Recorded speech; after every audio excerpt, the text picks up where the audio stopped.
respect.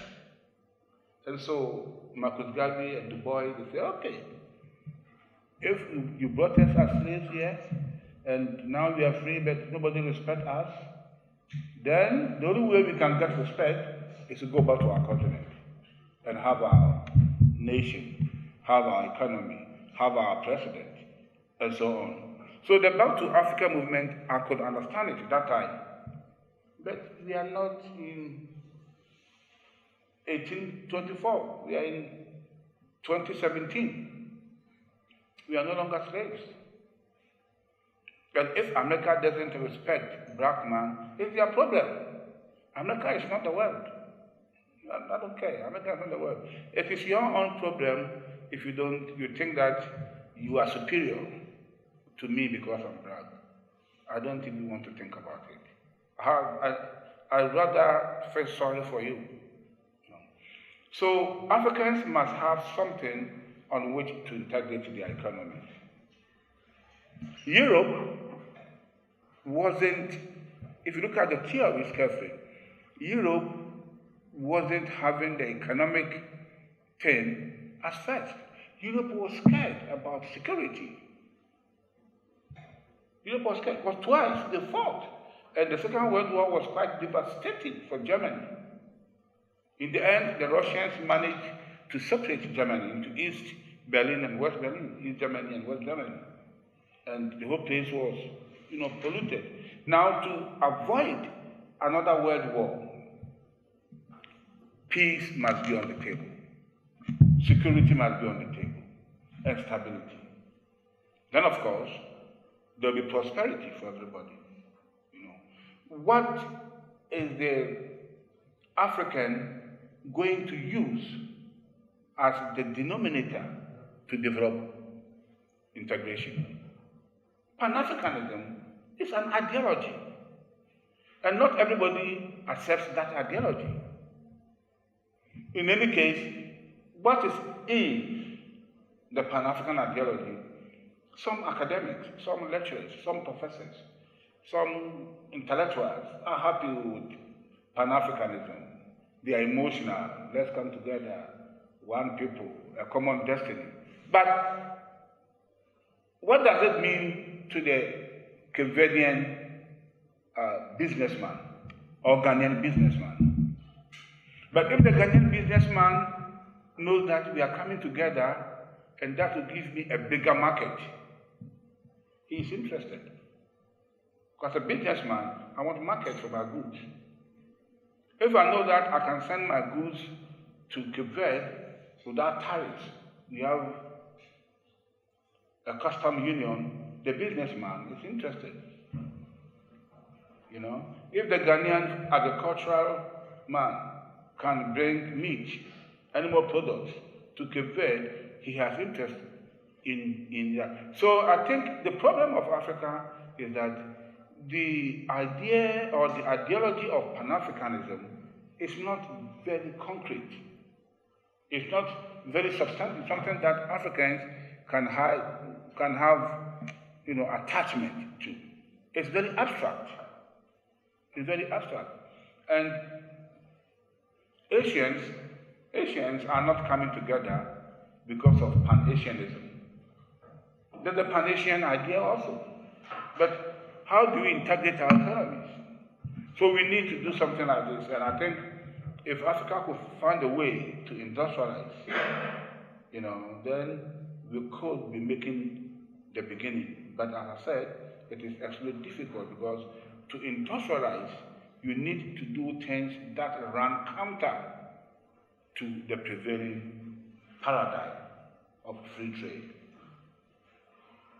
That's the problem. That's the problem. And even with ECOWAS, you see, sure, there are some advantages. ECOWAS has achieved something. Even if you go to the airport and they're asking you questions, yes, they want to know who you are. Because nobody wants to admit criminals into their country. Sometimes they waste your time, But you can move from one state to the other. When Jammeh was not ready, Nigeria brought troops and some aircraft. Senegal contributed. Ghana sent about 200 soldiers. Ghana is having financial problems also. But at least we saw an attempt by ECOWAS, and then when they were ready, they sent the Mauritanian president to go and speak to him. The man says, I won't go. Then they said, okay, his friend is the Conakry man, Conte. Go and talk to him. He goes to talk to him, then he says, okay, I'll go. He moves peacefully. And today, I'm sure, I hear Barrow is going down too. So at least we saw how, as ECOWAS, we solved a potential crisis. If there had been war in the Gambia, people are becoming refugees elsewhere and all that. So there is something. But in the 21st century, we need to go beyond certain things to have a real common market, to have a real customs union where we can abolish tariffs and people can move in. And once we do these things, in line with the domino effect, other nations may want to come in. I mean, the Arabs. They don't trade with us. But once we are united, it's a bigger market for them too. So I think the problem for you is to analyze and theorize about the possibilities. What are the possibilities? What are the possible trajectories? And what are the challenges of advancing integration in Africa?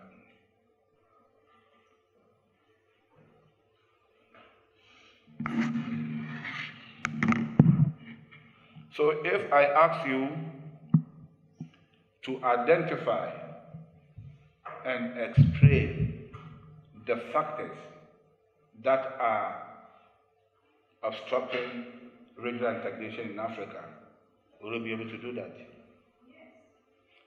Clap for her. Great. Did you get my point? You didn't get the last bit. Yeah, I was asked that if I ask you a question to identify and explain.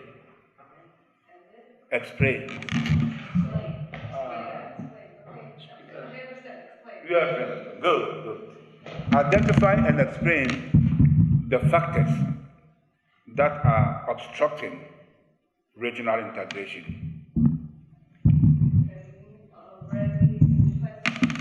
Okay. You can. Okay. So tomorrow we'll discuss all the three questions.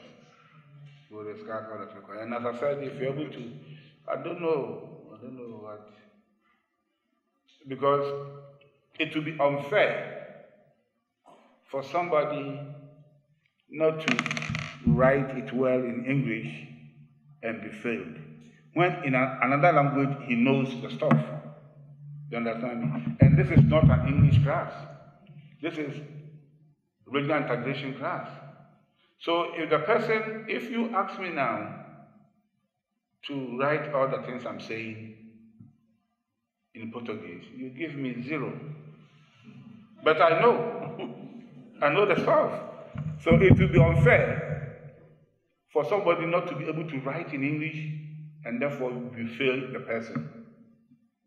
When in actual fact, if you ask the person to write in the language he understands, he will do excellent. You understand? So I think they have to find a way. I'll tell them before I go. I'll give them my report. They have to find a way to make sure that people whose level of English is not high can present their papers in Portuguese, and you get lecturers to mark them who can speak. Because you can't fail the person because he doesn't understand the language. This is not a language class. This is integration class. You understand me? It's not fair. But then, If that's the policy, fine. I don't have any problem. I don't have any problem. I will just be marking what I can. Are you with us? No problems. Problems? Some problems. I think you're right because we have languages class. Yeah. Language is language. Yeah. And the person understands the thing, but he doesn't understand the English. So you fail the person. It's wrong to fail the person, but the person knows it's the language. You know? So maybe they can choose two languages, English and French, or English and Portuguese, and let them write. Then we find another lecturer who speaks Portuguese to mark. Well, if you fail him, you are not fair. Maybe. All right. So